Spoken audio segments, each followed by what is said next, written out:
Saya dari IKIP PGRI Pontianak. Di sini saya ingin menanyakan tentang pengaruh COVID-19 terhadap dunia pendidikan. Selamat siang, Bu. Siang. Kedatangan saya di sini, saya ingin menanyakan tentang pengaruh COVID-19 terhadap dunia pendidikan. Coba Ibu jelaskan. 1. Siswa dan guru tidak bisa bertatap muka secara langsung. 2. Guru harus memberi materi secara langsung. Pertanyaan kedua, di mana saja daerah yang terjangkit virus corona? Coba Ibu jelaskan kembali. Misalnya di Kalbar, Pontianak, Mandor, Sompa, Sanggau, dan Ngabang. Pertanyaan ketiga, kapan virus itu terjadi? Terjadi pada tanggal 31 Desember 2020 di kota Wuhan, Provinsi Hubei, Tiongkok. Kapan virus itu terjadi? Terjadi pada tanggal 31 Desember 2020 di kota Wuhan, Provinsi Hubei, Tiongkok. Yang menjadi garda terdepan dalam penanganan COVID-19. Yang menjadi garda terdepan penanganan COVID-19 adalah dokter. Mengapa virus itu cepat menyebar? Coba Ibu jelaskan. Karena virus itu mudah masuk ke dalam tubuh manusia melalui pernapasan dan bersentuhan dengan tubuh. Bagaimana virus corona itu menyebar? Menyebar lewat kontak antar manusia yang sulit diprediksi, sehingga terbesar penyebab penyebaran COVID ini. Baiklah, terima kasih. Sama-sama. Selamat siang, kenalkan nama saya Edriana Ella. Di sini saya akan mewawancarai salah satu anak kos. Baik, silakan untuk memperkenalkan namanya. Baik, perkenalkan nama saya Yuliana. Saya merupakan mahasiswa yang berasal dari Ketapang dan saya berkuliah di IKIP PGRI Pontianak. Dan saya merupakan mahasiswa yang tinggal di kos. Di sini saya ingin bertanya, menurut saudara Yuliana nih, kendala apa saja yang Anda rasakan ketika adanya COVID ini? Kendala yang saya rasakan itu sebagai mahasiswa kos itu yang pertama kendala dari segi ekonomi, karena kan terdapat penurunan biaya kuliah sebabkan COVID ini juga berdampak pada penghasilan kedua orang tua saya. Terus yang Anda ketahui tentang COVID ini apa? COVID ini adalah suatu wabah penyakit yang menyerang hampir di seluruh dunia, yaitu menyerang sistem pernapasan pada manusia. Adanya COVID ini apakah ada keluhan atau bagaimana gitu tentang apa? Maksudnya kiriman dari orang tua gitu. Selama COVID ini pengiriman biaya dari orang tua itu tidak seperti biasanya. Pasti ada pengurangan biaya sebabkan orang tua di kampung juga kesulitan dari segi ekonomi, karena kan COVID ini kan melanda seluruh orang baik di desa maupun di kota. Jadi Bagaimana cara Anda mengatasi COVID ini? cara saya mengatasi wabah COVID ini agar tidak menyebar luas itu yang pertama jaga kebersihan diri, terus menggunakan masker, jaga jarak antara sesama mahasiswa atau teman kos. Baik, hanya itu yang dapat saya sampaikan. Saya ucapkan selamat siang dan terima kasih. Baiklah, Assalamualaikum warahmatullahi wabarakatuh. Perkenalkan, nama saya Maria Tulinar dari kelas B pagi dari Prodi Bahasa dan Sastra Indonesia. Nah, saya di sini akan mewawancarai dari siswi MAN 1 Pontianak yang mewakili dari semuanya itu. Silakan perkenalkan namanya dan jurusan apa dan sekarang sudah kelas berapa. Perkenalkan, nama saya Siska Febrianti, jurusan IPS, kelas 3 SMA. Baiklah, saya akan memulai mewawancarai adik, terutama itu yang pertama kakak akan menanyakan yaitu bagaimana cara belajar saat sekolah online di wabah pandemi ini. Belajarnya sih sedikit susah karena kurang dipahami, terus pun penjelasannya kurang, kebanyakan dikasih buku online. Jadi hanya itu saja dalam proses pembelajarannya. Iya. Lalu media apa yang biasa digunakan oleh guru? Media e-learning, WA, Google Classroom, itu aja. Hanya itu saja. Tidak ada pemberian tugas atau diskusi? Tugas ada, cuman kalau diskusi kurang. Kalau diskusi kurang. Kurang.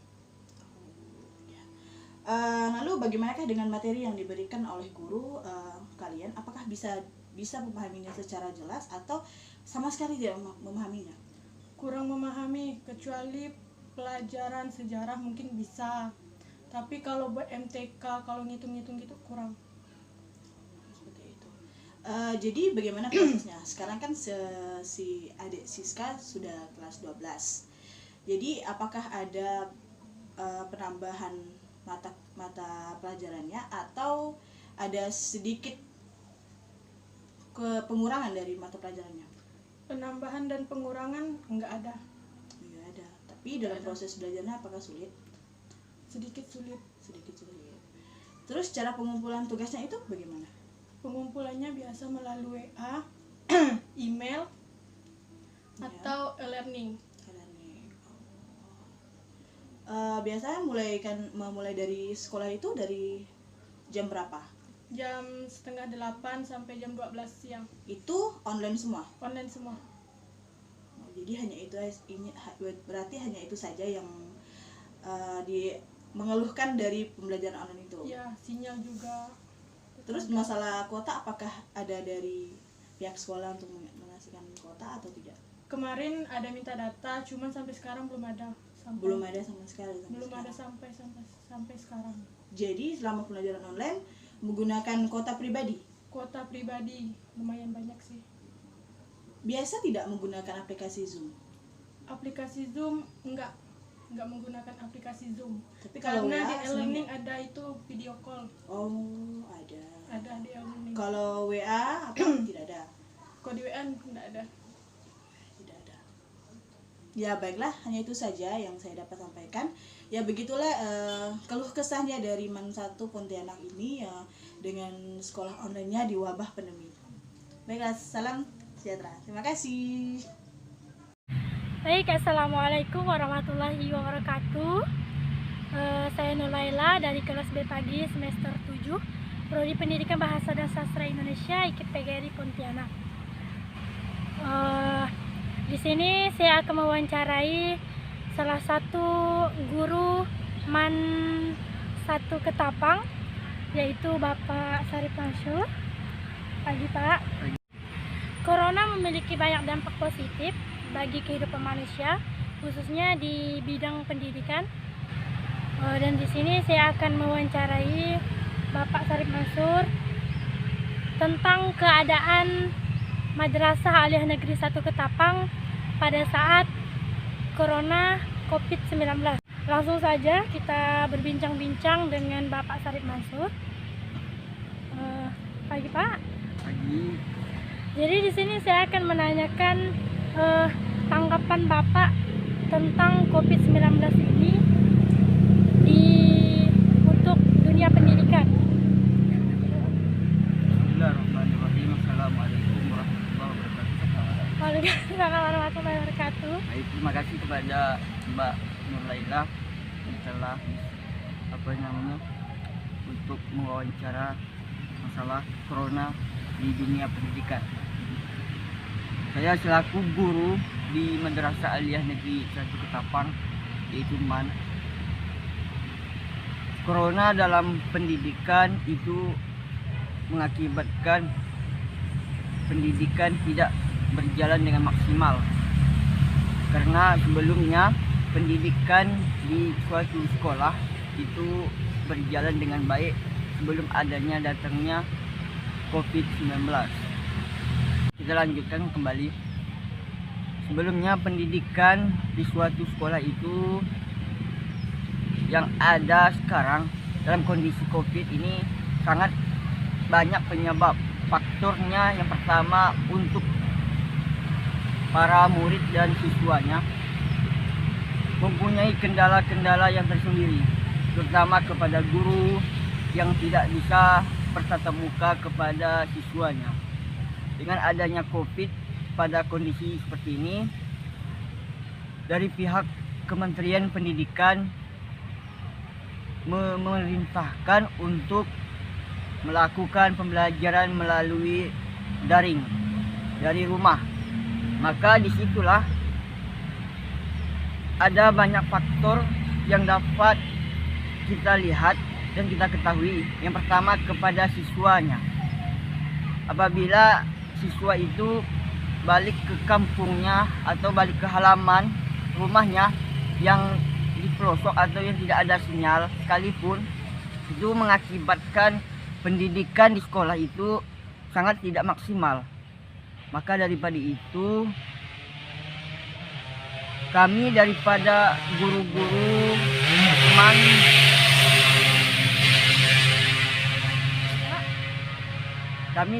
guru-guru Madrasah Aliyah Negeri 1 Ketapang sangat berusaha semaksimal mungkin untuk memberikan pendidikan kepada siswa dan siswi yang ada di sekolah Man 1 Ketapang dengan baik. Tetapi dengan kendalanya seperti ini, ya harus bagaimana kita mengikuti protokol kesehatan yang ada melalui kesehatan baik daripada guru-gurunya dan murid-muridnya. Daripada itu, hari demi hari salah satu murid ada menghubungi seorang guru bahwa dia bilang bahwa kami yang di pelosok itu tidak ada sinyal dan tidak ada HP. Itu kendala bagi seorang murid yang rumahnya jauh dari sekolah, yang tidak bisa dijangkau dari sinyal. Maka daripada itulah kendala-kendala pendidikan untuk sekarang ini di masa pandemi, itulah yang terjadi yang kita ketahui sekarang. Mungkin hanya inilah yang dapat saya sampaikan. Kurang dan lebihnya mohon maaf. Dan terima kasih kepada Ibu atau Kakak Nurlaila. Sama-sama Pak. Berarti selama pandemi COVID-19 ini di Madrasah Aliyah Negeri 1 Ketapang itu sistem pendidikan atau pembelajarannya dilakukan secara daring ya Pak? Iya. Berarti kendala-kendala yang ada itu berupa sinyal. Berarti siswa-siswa yang ada di sini banyak datang dari luar daerah juga ya Pak? Iya. Untuk kendala dari Bapak sendiri, apa yang Bapak rasakan selama COVID-19 ini ada di Indonesia? Baik. Untuk saat ini, kendala yang saya ketahui, kendala yang menurut saya ini sangat tidak baik dalam keadaan kesehatan. Terutama kami dari seorang pengajar, guru-guru itu semuanya tidak diharuskan untuk datang ke sekolah. Mungkin hanya beberapa orang saja, dan itu memenuhi protokol kesehatan. Maka daripada itu kami daripada guru-guru Man 1 Ketapang sangat berhati-hati dalam kondisi seperti ini. Apabila salah satu guru daripada sekolahan kami ini ada yang terkena atau yang terjangkit dari virus corona ini, maka mungkin sekolah ini bakal tutup sementara demi kenyamanan para guru dan para staf-staf yang lainnya. Maka daripada itu semoga pandemi ini pada tahun ini semoga berakhir. Dan kita akan melakukan pendidikan tatap muka semoga untuk ke tahun depan dengan baik dan lancar sebagaimana. Amin Pak, amin Pak. Jadi pemirsa, itulah yang dirasakan oleh salah satu guru di Man 1 Ketapang, yaitu Bapak Sarip Mansur. Beliau berharap bahwa tahun depan, bahkan ke depannya pandemi COVID-19 ini tidak akan ada lagi, karena selama pandemi COVID-19 ini sistem pendidikan bahkan dari prestasi-prestasi siswa itu sangat banyak turun. Mungkin sekian dari saya, kurang lebihnya saya mohon maaf. Assalamualaikum warahmatullahi wabarakatuh. Terima kasih Pak Sarip Mansur. Baik, Assalamualaikum warahmatullahi wabarakatuh. Perkenalkan, nama saya Yuliana. Di sini saya akan mewawancarai seorang mahasiswi dari IPGRI Pontianak, Program Studi Pendidikan Bahasa dan Sastra Indonesia. Baik, silakan Anda perkenalkan diri Anda. Baiklah, terima kasih. Assalamualaikum warahmatullahi wabarakatuh. Perkenalkan, nama saya Mariati Rina dari Prodi Bahasa dan Sastra Indonesia. Baik, apa boleh saya mulai untuk melakukan kegiatan wawancaranya? Ya, silakan. Baik, saya akan mulai dengan pertanyaan yang pertama. Apakah instansi yang tempat Anda berkuliah sudah menerapkan pelajaran secara daring atau online? Sudah mulai dari awal bulan 3 dari 2019 lalu hingga pada saat ini. Baik, apa kendala yang Anda rasakan pada saat belajar secara daring atau online? Kendala saya tidak banyak, cuma hanya ada 2 saja, yang pertama itu kuota dan yang kedua itu adalah masalah jaringan. Jadi kendala Anda cuma 2, yaitu kuota dan jaringan. Pendapat Anda, apakah pembelajaran secara daring atau online ini sudah dilaksanakan secara efektif oleh pihak kampus Anda? Menurut saya dan pendapat saya belum secara efektif. Saya juga tidak ingin menyebutkan satu persatu dari dosen itu, tetapi ada dosen yang benar-benar langsung memberi tugas tanpa memberi penjelasan dari materi itu. Jadi kalau misalnya tuh dia ingin memberikan tugas itu langsung tanpa memberikan materi terlebih dahulu ya? Iya, biasanya itu ada yang bisa disebutkan. Terkadang ibu berikan tugas sekian dikumpulkan pada tanggal sekian, biasanya gitu. Terus saya ingin bertanya lagi, kelebihan dan kekurangan yang Anda rasakan pada saat belajar secara daring atau online ini? Kelebihannya di wabah pandemi ini pertama santai. Termasuk santai ini absen bisa sambil rebahan dan mengerjakan tugas juga bisa sambil santai tanpa memikirkan kapan ini dan bisa sharing juga sama teman lewat online. Nah, dan kekurangannya itu ya itu hanya kuota dan jaringan dan cara penyampaian materi. Baik, saudari Maheti, di sini saya akan mengajukan satu pertanyaan terakhir nih.